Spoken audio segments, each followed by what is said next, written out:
ખબરોમાં બન્યા રહેવા માટે બેલ આઇકોન દબાવો અને એબીપી અસ્મિતાને સબસ્ક્રાઇબ કરો. અમદાવાદના જોધપુર વિસ્તારમાં રાજશ્રી ટાવરના રહીશો એએમસીની કામગીરીથી નારાજ જોવા મળ્યા. ટાવરમાં માત્ર 11 કેસ પોઝિટિવ છે, તેમ છતાં 40 ઘર માઇક્રો કન્ટેનમેન્ટ ઝોન હેઠળ સીલ કરી દેવામાં આવ્યા છે. માત્ર કોર્પોરેશન પતરા જ મારી દે છે. ટાવરની બહાર કોઈ પણ પ્રકારનું બોર્ડ નથી મારવામાં આવ્યું. રહીશોના કહેવા મુજબ કોર્પોરેશન તરફથી શું ધ્યાન રાખવું તે પણ નથી કહેવામાં આવ્યું.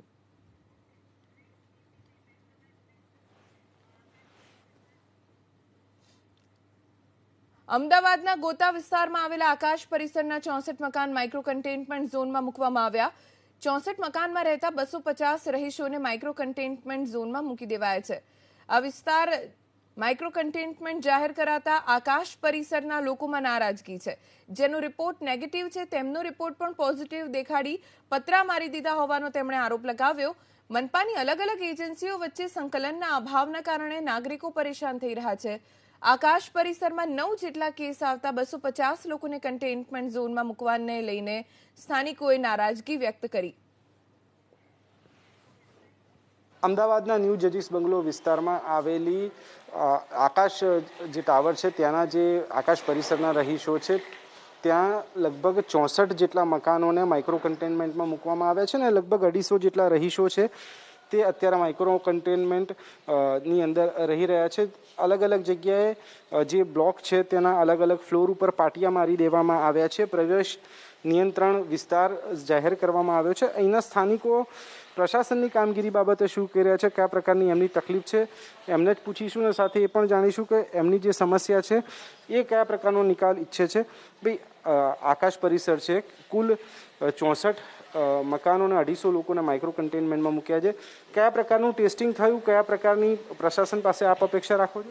કોર્પોરેશનની જે ધન્વંતરી વાન આવે છે એનેથી ટેસ્ટિંગ કરાયા. એની અંદર જો કોઈ બી લક્ષણ વગરના ટેસ્ટ કરાયા છે એમાં જે નીકળ્યા એમાં લગભગ 6 થી 7 કેસ નીકળ્યા છે. એમાં એક કેસ તો એવો છે કે નેગેટિવ કેસ આવ્યા પછી અડધો કલાક પછી ફોનથી કહેવામાં આવ્યું કે તમારો કેસ પોઝિટિવ છે. એટલે જે બેનનો એચ બ્લોકમાં બેનનો કેસ આવ્યો એમના કહેવા મુજબ પોઝિટિવ, એ બેને ફરી ગોતા અર્બનમાં ટેસ્ટ કરાવ્યો તો એમાં ફરી નેગેટિવ આવ્યો. તો અમે જાણ કરી કે ભાઈ અમારો ટેસ્ટ કે અમે કરાવ્યો તો અમે ત્યાંથી રિપોર્ટ આપ્યો નથી. અહીં તો રિપોર્ટનો ફોટો બી લીધેલો છે અમને. અર્બનમાંથી એમને ફોટો આપ્યો નથી. બીજા દિવસે ફરી એમની આવી ધન્વંતરી વાન અહીંયા જ, તો ફરી એમને ટેસ્ટ કર્યો તો ફરી નેગેટિવ આવ્યો. એમને 3 વખત રિપોર્ટ 3 વખત નેગેટિવ આવ્યો, છતાં પોઝિટિવ આવ્યો. ઉપર જાણ કરવા છતાંય અધિકારીઓએ એમ જણાવ્યું કે અમે જ્યાં સુધી અમે નહીં કે ત્યાંથી પત્ર હટાવવાના રહેશે નહીં. એટલે નેગેટિવ હોવા છતાં એ ફેમિલી અને આજુબાજુ રહીશો હેરાન થઈ રહ્યા છે. અન્ય મહિલાઓ છે એમને પૂછીશું. બેન, માઇક્રો કન્ટેનમેન્ટ ઝોનની અંદર અલગ અલગ બ્લોકને મૂકવામાં આવ્યા છે. રહીશોને કેટલી તકલીફ, કેટલી સમસ્યા પડી રહી છે? પ્રશાસનની કામગીરી બાબતે શું કહેશો? તકલીફો તો બહુ પડી રહી છે, પણ આ જે ટેસ્ટ કરવા માટે આવે છે એમાં સાચું તો ટેસ્ટ હોતું જ નથી. અમુક નેગેટિવ બતાવો અને અમુક પોઝિટિવ બતાવો. કેમ કે અહીંયા કરીને ગયા પછી એ બહાર જઈને કરાવે તો નેગેટિવ આવે અને અહીંયા પોઝિટિવ આવે. એટલે શું ધ્યાનમાં રાખવું, અમે તો એ બધા ટેન્શનમાં છીએ. ભાઈ, તમે શું કહેશો? જે રીતની ટેસ્ટિંગ થઈ રહ્યું છે, કન્ટેનમેન્ટ ઝોનની અંદર મુકાઈ રહ્યું છે, શું તકલીફો નડે છે? દવાથી લઈને બાકીની બધી બાબતોમાં ધ્યાન અપાય છે? પ્રશાસન પાસે શું અપેક્ષા? સરકારની જેટલી બી એજન્સીઓ છે એની વચ્ચે કોઈ તાલમેલ નથી.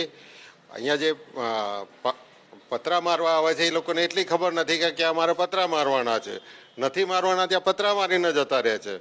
બીજી વસ્તુ, એના પછી એટલી બધી એજન્સીઓ આવે છે, પેલું સંજીવની રથ આવશે, ઘડીકમાં બીજી આવશે. એજન્સી વચ્ચે જ સંકલન નથી તો માણસ શું કરશે? દવાઓ મળે છે પણ સામે આગળના આજુબાજુના ભાગમાં એવું થાય છે કે અહીંયા બહુ કોરોનાના પેશન્ટ છે એટલે લોકો અમારાથી થોડાક દૂર રહે છે. તો અમે અછૂત નથી કે અહીંયા વાત મૂળ મુદ્દાની એ છે કે તમે કોરોના કન્ટેનમેન્ટ જાહેરાત કર. અમારા અહીંયા પેશન્ટ 9 કે 10 જ છે અને એની સામે તમે 250 માણસ ને 300 માણસ બતાવો છો. This is wrong. તમે શું કહેશો? તમારી દ્રષ્ટિએ પ્રશાસન પાસે કયા પ્રકારની કામગીરીની અપેક્ષા રાખો છો? જે રીતે અહીંયા માઇક્રો કન્ટેનમેન્ટ ઝોન મૂકવામાં આવે છે, શું તકલીફ પડે છે, શું સમાધાન ઈચ્છો છો? 2-3 વસ્તુઓ છે. એક તો હું એ કહીશ કે એએમસીની કામગીરી સારી છે, ખરાબ નથી. જે રીતના એ લોકો ધન્વંતરી રથ મોકલે છે, જે રીતના એ લોકો રેગ્યુલર તપાસમાં આવે છે, એ બધું જ સારું છે.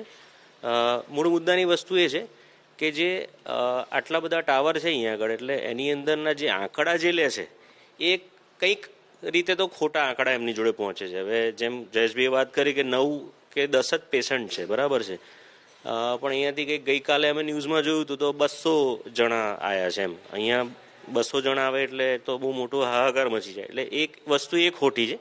બીજી વસ્તુ છે કે જે રીતનું અગર માન લો કે માઇક્રો કન્ટેનમેન્ટ જાહેર કરે એ પછી જે મેનેજમેન્ટ થાય છે કે ભાઈ બોર્ડ લગાવે છે આ બધી વસ્તુઓ, તો એવું ના થવું જોઈએ કે હવે માન લો કે અમારા ટાવરમાં 2 જ પેશન્ટ છે અને એ 2 પેશન્ટના અહીંયા એટલું બધું પાલન કરે છે, લોકો હોમ ક્વોરન્ટાઇન રહે છે, બધી જ વસ્તુનો ફોલો કરે છે, પણ પછી બાજુના જે 2 ફ્લેટ હોય એનું શું? એટલે એ લોકોને બી અગવડ પડતી હોય છે કે ભાઈ જેમ કે આ પતરા માર્યા છે, બરાબર છે, પતરા મારો એનો વાંધો નથી, પણ એ લોકોને પછી જવા આવવામાં તકલીફ પડે. લિફ્ટ આગળ તમે પતરું મારી દીધું, ત્યાં આગળ નિસરણી આગળ પતરું મારી દીધું. હવે સમસ્યા એવી સર્જાય કે ઇમરજન્સીમાં કોઈને નીકળવાનું થયું એમના જ ઘરમાં કોઈને, તો કઈ રીતે એ જઈ શકે? એટલે બાકી બધી વસ્તુઓ સારી જ કરી રહ્યા છે, પણ ક્યાંક ને ક્યાંક થોડી આ જે બધું લેકિંગ જે દેખાય છે એના કારણે પરેશાની થાય છે. બાકી એએમસીની કામગીરી